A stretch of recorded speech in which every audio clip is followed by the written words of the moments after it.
This video I'm going to cover the setup on my transmitter using two 3-position switches and one 2-position switch. The 2-position switch will be the gear switch, and it will activate the failsafe.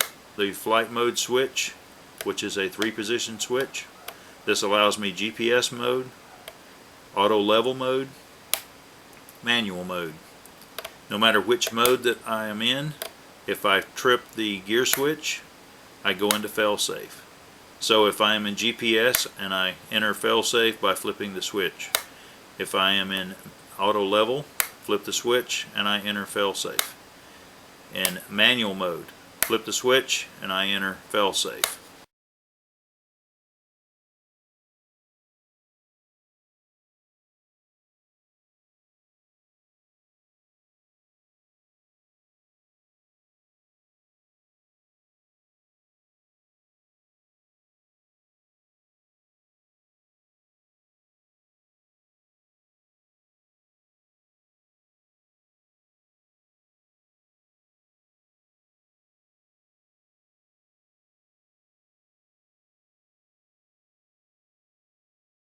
If I take a look at my gear channel in the monitor, you can see that flipping the flight mode switch, I get a response from the gear channel. Also, with the flight mode switch and GPS, flipping the gear switch, which is a 2-position switch, I get a response in the gear channel. Putting the flight mode switch in auto level mode, flipping the gear switch, again I get a response in the gear channel. And once more, flipping the flight mode switch to manual, I get a response in the gear channel as well as a response whenever I flip the gear switch. So map the 3-position switch as well as the 2-position switch to your gear channel. This will give you flight modes and can be set up also to enter failsafe via a switch. Now a closer look at the AUX2 channel. It is a 3-position switch and it is set up on the AUX2 channel. So if we look at the monitor and AUX2 all the way up, if I move it to center, I get response from the AUX2 channel, and if I move it down, I get a response from the AUX2 channel.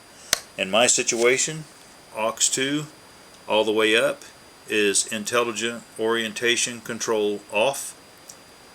In the center, intelligent orientation control is set to course lock, and all the way down it is set to home lock. I do not have the props on the model, and that's just purely for safety. So here's how we're going to go about binding. First, I'm going to put my transmitter in failsafe mode. Failsafe mode is there, so that's failsafe for my setup. Now my transmitter is set for failsafe. I have this neat little feature that I added, which is nothing more than an extension going to the bind plug on the receiver, so I don't have to fiddle with making fishing that in there. I can just simply plug it in. Now what I need to do is step 1, plug in the bind plug. I've got that. Step 2 is make sure my transmitter is set so that it will be in the bind or in the failsafe position. Step 3 is go ahead and energize the model. Now it's flashing into bind. See it flashing there. Now before I turn on the transmitter, I'm going to unplug the bind plug. Now I'm going to raise my throttle up about 40%, I guess. It really doesn't matter where you raise it as long as it's above 10. And now I'm going to push in the bind plug and turn on the transmitter. And now we have a lock. We have a good lock. And so I can let go of the bind button.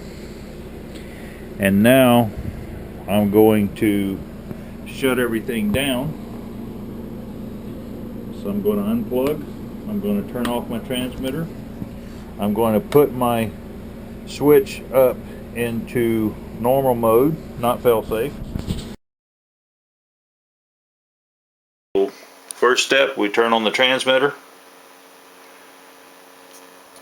and then we energize the model, and then we plug up the data port. When we do, the light will turn green, and then of course we open up the NASA software, and this happens to be version 1.6. You need to go ahead and calibrate, so if you have not done so, then go ahead and calibrate the system. There's a lot of videos out there with that, so I don't need to go into that. What I do want to do is go over the settings and parameters and how to adjust them. First off, we're going to take a look at the flight mode switch, which is the switch on the top. This allows me 3 positions. All the way back would be GPS. In the center is auto, and all the way forward is manual. Notice that when I flip the switch, those lights turn blue. Now, the next switch that I have is, remember I have these two mixed, is going to be the gear switch. So if I flip the gear switch in GPS mode, notice I'm in GPS. If I flip the gear switch, all of a sudden the slider moves over into the center of the failsafe area and lights the failsafe. Also notice down on the screen in the right hand corner it says failsafe, and it goes away whenever I take it out of failsafe. So I know that part is working.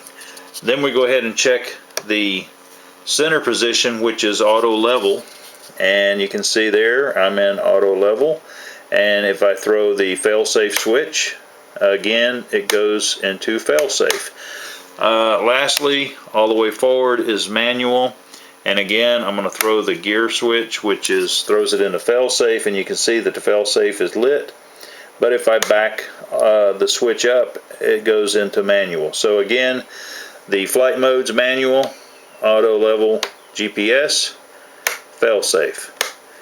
Manual is there. Flip the gear switch, failsafe. So that is in fact working. It's working correctly. The other thing is the aux2, which is my switch for the intelligent orientation control. And what we have there, if we go into autopilot, here's where we find our intelligent orientation control. And you can see that I have the switch all the way up, which is off, and it is in fact noted as off. Moving the switch to the center puts it in course lock, and moving the switch all the way down puts it in home lock. Notice that whenever I move the switch, the slider moves and highlights a different orientation control. So that's where the X2 comes in. And also, if we look here, you can see that this says X2. If we go to transmitter calibration, you can see here X2. Notice that that slider is going to move along with me moving the X2 switch. So the other thing, X1 is actually hooked to a slider on my transmitter, so I am able to adjust that particular channel using the slider. It's the main thing. We're going to use 3-position switch for flight mode, gear switch for failsafe, and aux2 switch for intelligent orientation.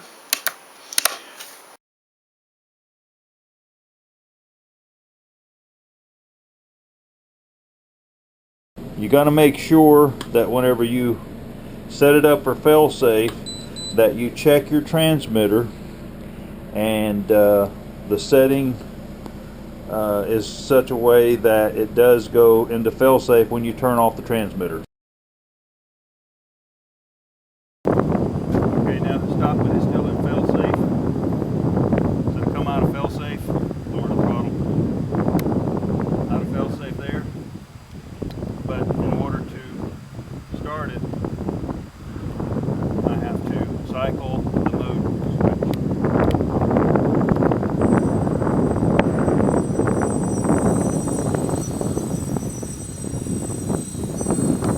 Let me caution you about failsafe.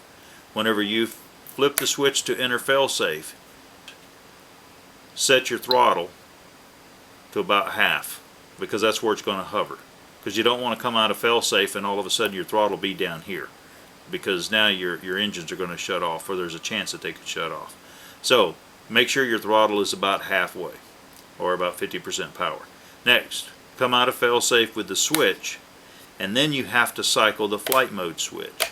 Once you cycle the flight mode switch, now you will be out of fail-safe and you will regain control.